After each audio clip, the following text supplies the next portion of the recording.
નમસ્કાર રામ રામ મિત્રો, આજે આપણે આવી ચૂક્યા છીએ ડીસા ધાનેરા હાઈવે વચ્ચે. અને ડીસા ધાનેરા હાઈવે વચ્ચે કોનો રાજકીય માહોલ ભારે છે એ હું તમને જણાવીશ. તો ડીસા અને ધાનેરા હાઈવે વચ્ચે એવું સમજી લો કે ઘણા બધા મોટા સ્ટેશનો પડે છે. એમાં જેરડા, કંસારી, ટેટોડા અને અન્ય પણ કેટલાક મોટા મોટા ગામો આવે છે. અને આ ગામોમાં કોનો રાજકીય માહોલ ભારે છે એ વિશે હું આપને જણાવવાનો છું.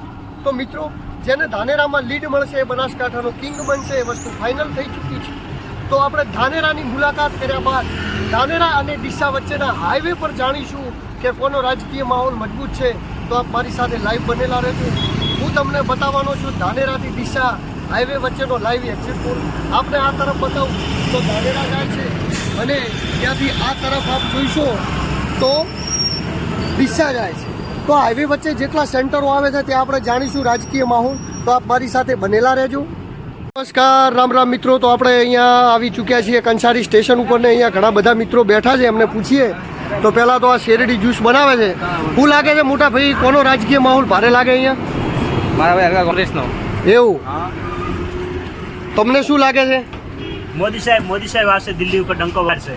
એવું? દિલ્હીની વાત નથી, અહીંની બનાસકાંઠાની વાત છે. એ તો બીજેપી આવશે 100% સાહેબ. એવું? હા, કોંગ્રેસ પતી ગઈ. એવું? તમને શું લાગે છે ભાઈ? કોંગ્રેસ. એવું? હા, તમને શું લાગે? બીજેપી આવશે. તો આપ જોઈ શકો છો કોંગ્રેસ અને બીજેપી ટક્કરમાં છે હાલ. અને આપણે ટક્કર સાથે અલગ અલગ માણસો માહોલ મળતા રહે છે. બરોબર? શું લાગે ભાઈ તમને અહીંયા કોનો માહોલ લાગે છે? કોંગ્રેસનો. એવું? તો આપ જોઈ શકો છો અલગ અલગ પ્રકારના માણસો છે અને અલગ અલગ પ્રકારની વિચારધારાથી જોડાયેલા લોકો છે. 2024ની ઇલેક્શન આવી રહ્યું છે. શું લાગે છે તમને કોઈનો માહોલ વધારે છે? એમ રાજકીય કોનું પલ્લું ભારે લાગે અહીંયા? હે? કાટેકી ટક્કર. પણ તમને શું લાગે છે કાકા? તમને લાગતું છે ને? હે? એવું લાગે છે એમ ને?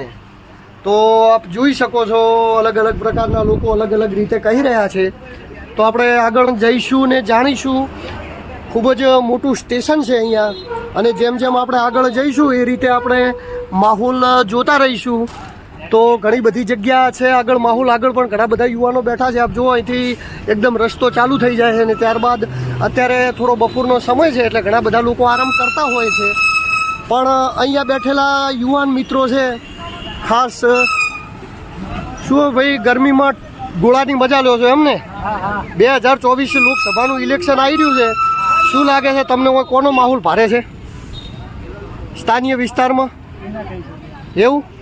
ઓકે, તમારું શું માનવું છે? શું કોનો માહોલ ભારે છે અહીંયા લોકલ? હે?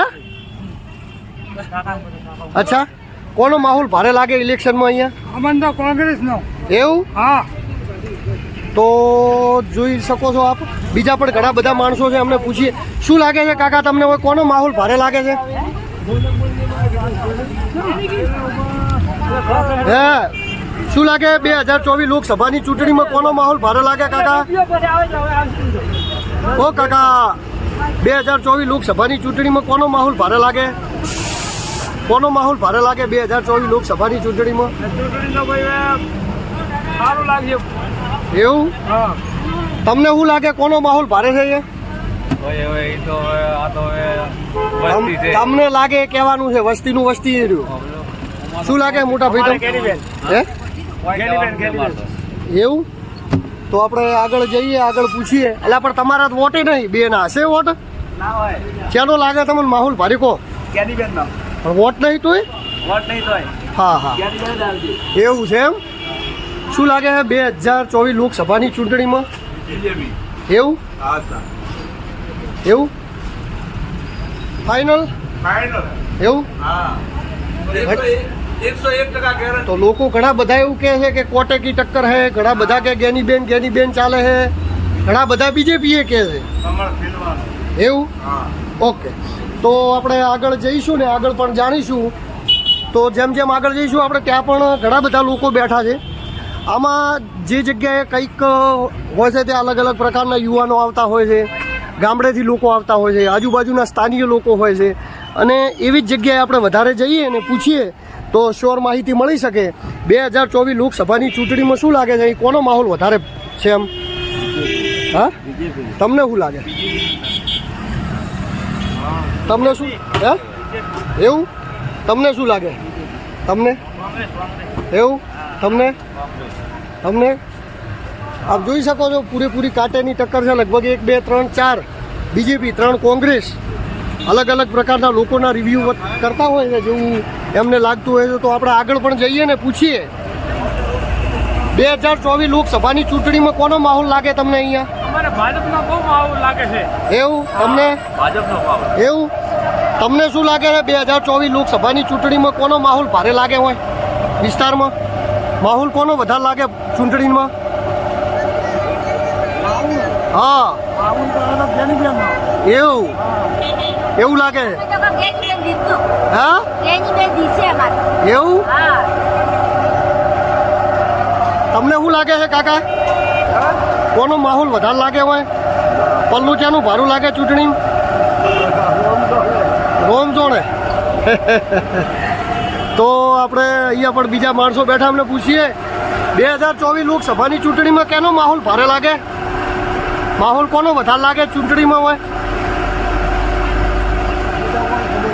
ઓકે ઓકે ઓકે ઓકે તમને શું લાગે 2024 લોકસભાની ચૂંટણીમાં કોનો માહોલ ભારે લાગે? માહોલ કોનો ભારે લાગે અહીંયા લોકસભાની ચૂંટણીમાં? ઓકે ઓકે ચલો ચલો અહીંયા અવાજ થોડો વધારે છે મશીનરીનો, એના હિસાબે આપણે થોડા આગળ જતા રહીએ. ભાઈ 2024 લોકસભાની ચૂંટણીમાં કોનો માહોલ ભારે લાગે છે ભાઈઓ? ઓ મિત્રો 2024 લોકસભાની ચૂંટણીમાં કોનો માહોલ ભારે લાગે? હે કોંગ્રેસ. કોંગ્રેસ. તમને કોંગ્રેસ. તમને ભૈયા કોંગ્રેસ. એવું તો આપ જોઈ શકો છો આ કંસારીનું સ્ટેશન છે અને અહીં લગભગ કાંટેકી ટક્કર છે. ઘણા બધા લોકો કોંગ્રેસ, ભાજપ અને ઘણા બધા ગેનીબેનનું નામ જોગે પણ કહી રહ્યા છે. પણ આપ જોઈ શકો છો શું લાગે છે 2024 લોકસભાની ચૂંટણીમાં કોનો માહોલ ભારે લાગે? આમ વાતો થતી હોય, માહોલની ચર્ચાઓ થતી હોય, લોકો કહેતા હોય એ રીતે શું લાગે છે? બાકી તો તમને શું લાગે? તમારું મન શું કહે છે? શું થઈ શકે છે? એટલે શું હાર જીતમાં એમ હા બનાસકાંઠાની સીટ ઉપર શું થઈ શકે? હવે પબ્લિકનું ભાવિનું તો કોઈ નક્કી ના હોય. હા વ્યક્તિ જીત જાય ને હા એવી વ્યક્તિ પણ એમ કે એનો આત્મા ગળી જાય તેઓ જ આપી દે.